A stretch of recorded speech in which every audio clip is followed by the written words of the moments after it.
Have you ever wondered why movie scenes usually look so engaging? Hi, my name is Nacho Molina and I'm a professional color and visual artist working in animation. In this video I'm gonna give you some tips on how to create cinematic images, and you will learn why these are so important in the context of a film production. I had the opportunity to work at Spa Studios supervising the color script of the movie Ember.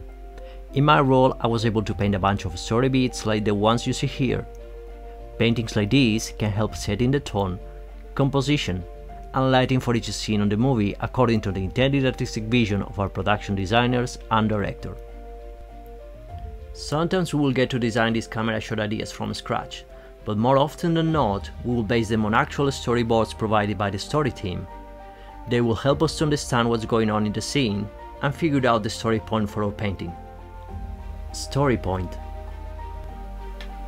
I picked these two boards from two different scenes as they have the same character in different situations.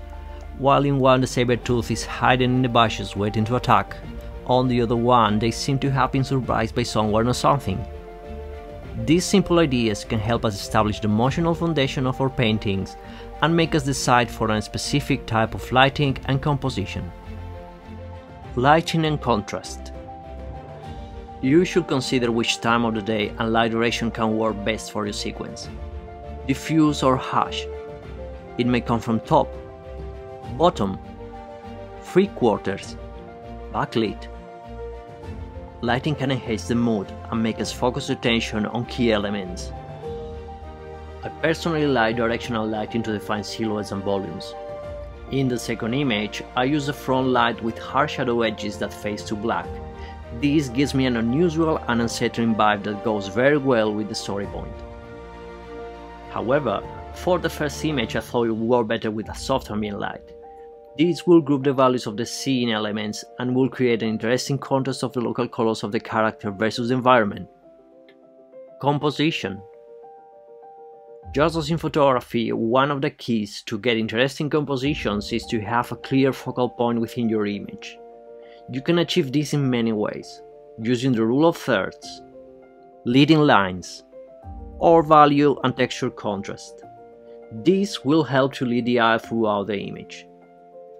If you guys like this video and would be interested in more content like this, please consider subscribing to the Spa Studios channel. Don't forget to like this video and hit the notification bell button. Now let's go back to the video. Okay, back to our painting. I wanted the focal point to be the eyes of the tiger, which I placed it in the center of the image and gave them a slightly saturated green color. I used all the dry foliage to have a strong texture contrast and create a graphic shape that frames my point of interest. If we look at our composition in an abstract way, it will be something like this. In the other image, I am taking advantage of the body language of the characters to lead the eye towards their faces. The focal point is still the center of the image, and I use contrast and lighting to create circular rhythms and small accents that points toward the eyes of the biggest cat. Color. I try to employ cohesive color palettes that reflects the emotional tone of the scene.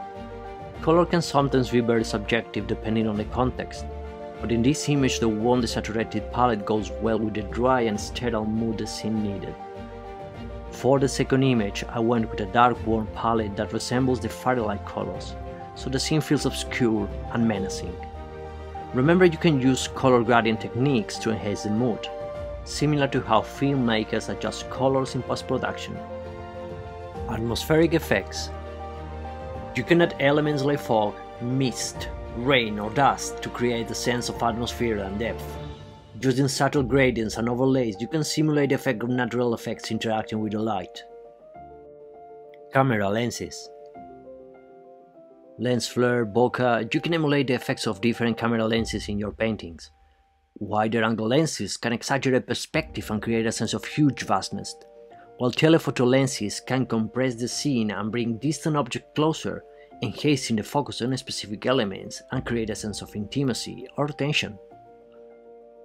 My saber-tooth in the bushes could look like a telephoto shot taken from afar. The subject feels very close to camera and the image has a shallow depth of field I faked by blurring different layers of grass in the foreground and background. On the other hand, this image has a wider focal length, and the character edges look sharper, even though they are at different depths. Aspect ratio. Wider formats will give you a more cinematic feel versus square or vertical. Try experimenting with a 16:9 or even a 2.35:1 canvas. You will see how your image suddenly feels more expansive and dramatic.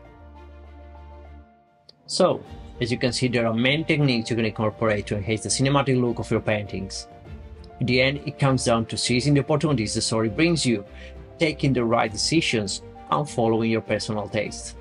Now it's your turn, and thanks for watching.